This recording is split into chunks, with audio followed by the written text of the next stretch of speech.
Feliz aniversário, internet! 50 aninhos! Muita gente acha que a internet, que está intimamente ligada a todo tipo de modernidade digital, é um invento bem mais recente, mas não é não, já é uma tiazinha de 50 anos e é um legítimo filhote da Guerra Fria. É verdade que ela está absolutamente em tudo na nossa vida, né? Para mim é um dos maiores inventos da humanidade, ao lado da roda e da prensa de tipos móveis do Gutenberg. Mas afinal de contas, como a internet chegou a essa completa onipresença? Né? Para onde isso tudo vai? Vem comigo que eu vou ajudar você a responder isso e também contar um monte de curiosidades sobre a mãe de todas as redes. Eu sou Paulo Silvestre, consultor de mídia, cultura e transformação digital, e essa é mais uma pílula de cultura digital para começarmos bem a semana, disponível em vídeo e em podcast. A internet completa seus 50 anos nessa terça agora, né? Ela foi lançada no dia 29 de outubro de 1969. Apesar de muita gente ainda a confundir com a World Wide Web, que são as páginas com texto, imagens e vídeos que a gente navega pelos links usando o Chrome, o Firefox, o Safari e outros navegadores. Né? Mas a web é só mais um dos incontáveis serviços que rodam em cima da internet.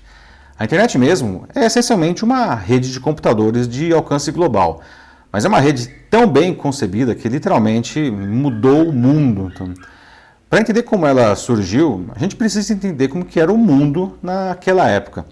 A Guerra Fria atingia o seu ápice. Né? Os Estados Unidos e a finada União Soviética expandiam sua zona de influência pelo mundo inteiro. Aqui na América do Sul, a gente vivia ditaduras militares em todo lugar, patrocinadas pelos Estados Unidos, inclusive aqui no Brasil.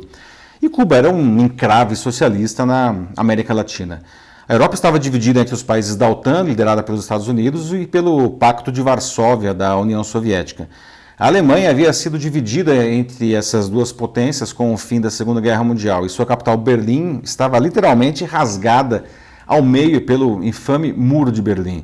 A crise dos mísseis de Cuba era um incidente recente, né, de 1962, e os dois países aumentavam rapidamente seus arsenais nucleares com ogivas cada vez mais poderosas e mísseis de alcance cada vez maior. Cada lado já era capaz de destruir o planeta inteiro com o seu poderio bélico. A Guerra do Vietnã, que durou de 1955 a 1975 e tinha o Sul apoiado pelos Estados Unidos e o Norte pela União Soviética, era uma ferida aberta nos corações da América. O confronto extrapolou até os limites do planeta. O soviético Yuri Gagarin foi o primeiro homem a viajar pelo espaço em 1961. E os Estados Unidos responderam com Neil Armstrong como o primeiro homem a pisar na Lua em 1969. Ou seja, era um mundo em constante tensão e disputa entre os países capitalistas e socialistas. Bom, nesse mundo claramente polarizado, os militares americanos perceberam que a informação era de vital importância e que, portanto, ela precisava ser protegida.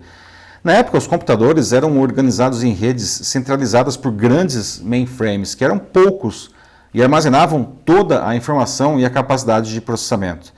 Os militares temiam que, se esses mainframes fossem destruídos em um ataque nuclear soviético, e isso era algo relativamente simples de ser feito, toda a informação poderia ser perdida. Solicitaram então a criação de uma rede de computadores em que tudo que estivesse ligado nela fosse ao mesmo tempo um servidor e um cliente. A informação seria, portanto, distribuída por toda essa rede. Dessa forma, mesmo que alguns pontos dela fossem destruídos, a informação estaria preservada, ou pelo menos a maior parte dela. Essa é a essência da internet. Hoje, até os nossos celulares, que estão ligados à internet, são servidores de informação. Se por acaso algo acontecer a eles, na pior das hipóteses, só a informação neles estará perdida. Aliás, se a gente tiver serviços na nuvem como o iCloud, Google Drive, OneDrive, Dropbox, nem isso vai se perder. Essa característica descentralizada é algo prosaico nas redes de computadores atuais, né? Mas nos anos 1960 isso era algo totalmente revolucionário. Tanto que uma das empresas que participaram da licitação para criar o que seria a internet foi a IBM. E a gigante dos computadores acabou desistindo, dizendo que uma rede como aquela jamais poderia ser construída. Pois é, não? Frases que nunca deveriam ter sido ditas, né? No final das contas, quem assumiu o desenvolvimento foram as equipes da UCLA, que é a Universidade da Califórnia em Los Angeles, e do Stanford Research Institute, isso lá no ano de 1968. Tá? A rede foi ao ar conectando os laboratórios dos dois centros de pesquisa que ficam mais ou menos uns 600 quilômetros de distância um do outro. No começo, seu nome era ARPANET, ou seja, a rede da ARPA. A ARPA é a sigla em inglês para a Agência de Projetos de Pesquisa Avançada do Departamento de Defesa dos Estados Unidos. E o lançamento não foi exatamente algo muito empolgante, né? Os pesquisadores da UCLA tentaram passar a palavra login para os colegas em Stanford, mas o equipamento de Stanford travou depois de receber a letra O. Mas acreditem, o mundo começou a mudar de maneira dramática naquele momento. Outras universidades americanas começaram a se conectar à rede na década de 1970 e em 1982 a Coreia do Sul foi o segundo país do mundo a se conectar à rede, seguida pelo Japão em 1984.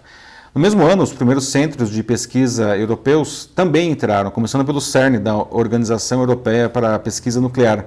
O CERN, aliás, é o berço da World Wide Web, que foi criada por um dos seus pesquisadores na época, o físico inglês Tim Berners-Lee, e liberada em 1991. Com toda essa internacionalização, já não dava mais para continuar chamando a rede de ARPANET, né? Surgiu então o termo internet. Não há consenso sobre a data exata em que a internet moderna surgiu, mas foi nessa época de expansão internacional nos anos 1980. No Brasil ela chegou em 1988. Mas até 1993 a internet era uma rede incrível que oferecia apenas uns poucos serviços muito toscos a um grupo limitado de universidades e alguns militares e governos, né? Apenas naquele ano ela foi aberta ao público, mas ainda de uma maneira bastante tímida. Bom, mas o crescimento foi explosivo de lá para cá, né? Hoje quase metade da população mundial se conecta à internet. Milhões de empresas oferecem seus serviços na rede e muitos deles definitivamente mudaram a nossa vida. Só para citar alguns nomes: Google, Apple, Amazon, Microsoft, Facebook. Você imagina a sua vida hoje sem os serviços dessas empresas? Pois eles rodam totalmente sobre a internet.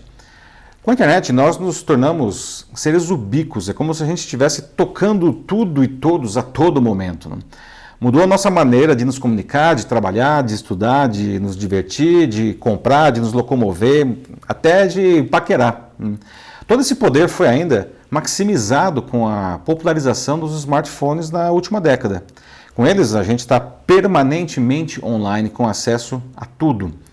O lado ruim é que nos tornamos pessoas ansiosas e intolerantes, né? Eu quero tudo, eu quero do meu jeito e eu quero agora, né? É verdade que a maioria dessas inovações vem das megacorporações que eu acabei de citar, mas é possível sim criar algo incrível aí no seu quarto, se duvidar, se você tiver uma ideia inovadora e o domínio da tecnologia. E de repente, talvez milhões de pessoas espalhadas pelo mundo vão começar a usar o seu produto. A internet é algo que surgiu como uma rede de computadores encomendada por militares, permite hoje que jovens subvertam modelos de negócios consolidados há décadas, né? E novas tecnologias como machine learning, big data, blockchain, internet das coisas ampliam exponencialmente as possibilidades.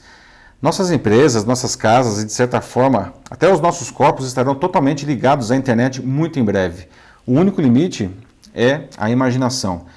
Infelizmente, tudo e todos estarem conectados a uma rede também abre algumas questões sombrias, né? Com isso, empresas e governos sabem muitíssimo sobre todos nós. A gente está sendo continuamente monitorado, espionado e manipulado. Por isso, a gente precisa entender ao máximo como a internet funciona e quais as mudanças culturais que ela nos traz. Dessa forma, a gente vai usar melhor tudo o que a rede nos oferece, certo? E de uma maneira muito mais segura. Pois a internet é uma coisa incrível que mudou até a fisiologia do nosso cérebro. Nós somos hoje pessoas melhores graças a ela. É isso aí, meus amigos. Então, vamos falar sobre como a sua empresa ou instituição pode tirar ainda mais proveito da internet, qualquer que seja o seu segmento. Só mandar uma mensagem aqui para mim e vai ser um prazer ir conversar com vocês. Eu sou Paulo Silvestre, consultor de mídia, cultura e transformação digital. Um fraternal abraço. Tchau.